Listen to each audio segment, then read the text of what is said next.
He named himself.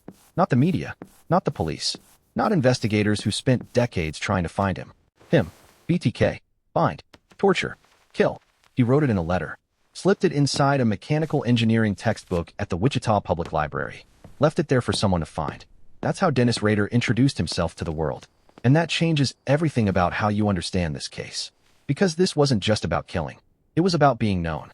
Dennis Lynn Rader was born on March 9, 1945, in Pittsburgh, Kansas. Listen carefully. Small The truth town, is inevitable. quiet Your upbringing. silence won't change His what's father coming. worked for We will Kansas uncover Gas and it Electric. together.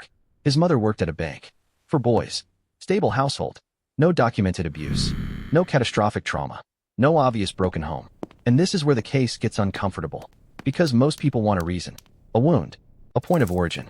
Something that explains the gap between who Dennis Rader appeared to be and what Dennis Rader actually was. There wasn't one. I know there was what just you Dennis. did. He described in You later can't hide it interviews, anymore. given after his arrest, calm, detailed, almost clinical, that violent fantasies began in childhood. He would tie up comic book heroines with string. He developed what he personally called Factor X, his own term, for an inner compulsion he described as separate from himself, as if something else lived inside him, something that occasionally needed to be fed. He served in the U.S. Air Force from 1966 to 1970. He married Paula Dietz in 1971. 2 children. A normal house on a normal street. He worked at ADT Security Services, the alarm company, meaning he spent years entering homes professionally, assessing vulnerabilities, understanding exactly how people protected themselves. He used that knowledge. He later became a compliance officer for Park City, I've reviewed Kansas, the schematics. an We have official vulnerabilities municipal in the job perimeter. that What gave kind of him vulnerability? legal Weak access authority to points. enter We need to properties, upgrade cite immediately. residents, monitor neighborhoods. He used that too. And this is where it gets worse. The killing began on January 15, 1974. Rader was 28 years old, and he had been planning this for a long time. He had been watching the house, learning their routine, waiting for the right morning. He drove to the home of the Otero family in Wichita. He cut the phone line first, then broke in through the back door. Inside were Joseph Otero, his wife Julie, and 2 of their children, 11-year-old Joey and 9-year-old Josephine. 2 other Otero children had already left for school that morning. Think about that. He knew their schedule. He had watched the house. He knew exactly who would be home. He bound each family member with cord. He strangled Joseph and Julie. He strangled young Joey. Then he took Josephine to the basement, hung her from a pipe, and strangled her there. Investigators noted she had been kept alive longer than the others. Rader later confirmed, in those calm post-arrest interviews, that this was intentional. And this is where most people would stop. He didn't. After it was done, he left the house, walked to his car, and went to work, like nothing had happened. For people dead in a house in Wichita, and Dennis Rader clocked in, sat down, and started his day. He killed again in April 1974, Catherine Bright, 21 years old, stabbed in her home. Her brother Kevin was shot twice in the head and survived, one of the only people to ever escape a direct BTK encounter. He survived only because Rader ran out of time. And then, silence. For 3 years, BTK disappeared. And if you think that means it was over, it wasn't. He hadn't stopped. He was waiting, controlling the urge, managing it, choosing when to act and when not to, which means every single time, he had a choice. He killed again in 1977, then again later that same year, then 1985, then 1986, then 1991, 10 victims, 17 years. And in between the murders, this is where BTK becomes something beyond a crime story. He wrote letters. He sent poems. He mailed packages. Messages written from the victim's point of view, describing their own deaths in the first person. He called a reporter and directed police to a cereal box in a public library containing detailed crime scene descriptions. He was not trying to get caught. He was trying to be seen. Forensic psychologists draw a specific distinction here. Rader wasn't communicating out of recklessness. He was communicating because the murders alone were not enough.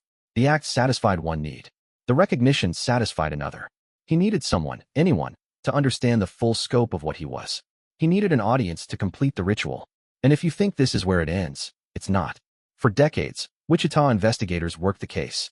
Multiple task forces, hundreds of thousands of investigative hours, national media coverage, criminal profile after criminal profile. They could not catch him. And after years of silence, he couldn't take it anymore. In 2004, after 13 years of complete quiet, BTK sent a new letter to the Wichita Eagle. He had seen a news story suggesting he might be dead, or gone, or irrelevant. This was apparently unacceptable. He wrote to confirm he was still there. He enclosed a copy of a driver's license belonging to one of his victims, Vicky Wegerle, murdered in 1986, along with 3 photographs he had taken of her body at the scene. He was 59 years old, living quietly in Park City the entire time. Church president, municipal compliance officer, the kind of man neighbors wave to. And he had just reopened the most famous cold murder case in Kansas history because someone implied he might not matter anymore. Yeah, just to remind everyone he was still there. Over the following months, he sent additional letters and packages. Investigators were careful, methodical. Every DNA sample collected, every fingerprint cataloged, every postage stamp he licked, preserved. And then Rader made one mistake. One file. That's all it took. He sent a floppy disk containing a Microsoft Word document. He had deleted the content, but metadata embedded in the file revealed the name of the last person to edit it. Dennis. And a link to Christ Lutheran Church. Investigators cross-referenced. Dennis Rader. Park City. Congregation president. After decades of getting away with it, this is where it ends. On February 25, 2005, police quietly surrounded his truck near his home. No sirens. No standoff. No chase. Rader was arrested without a single word of resistance. At his arraignment, he pleaded guilty to all 10 counts of first-degree murder. Sentenced to 10 consecutive life terms, a minimum of 175 years before any parole eligibility. He is currently held at El Dorado Correctional Facility in Kansas. His wife Paula filed for divorce immediately after his arrest. His children released a brief statement saying they had no knowledge of his crimes. Investigators confirmed it. No evidence that anyone in Rader's family had any idea who they were living with. Paula Rader had shared a home, a bed, a dinner table, and 33 years of marriage with a man who had killed 10 people and spent decades reliving it in private journals and drawings hidden in a storage unit she never found. And this is the part that stays with you. Rader never expressed genuine remorse for his victims as human beings. Not once. In any interview. In any court appearance. Not for the victims. Only for not being recognized sooner. What he expressed, consistently, clearly, was satisfaction. The real Dennis Rader was finally visible. Finally known. Finally seen. The BTK case is studied in criminology programs and forensic psychology courses not because Rader was the most prolific killer in American history. He wasn't. Not even close. It's studied because of what he represents. Not the quiet loner. Not the social outcast. Not the obvious warning sign. The congregation president. The compliance officer. The neighbor who installed your alarm system and shook your hand at church on Sunday.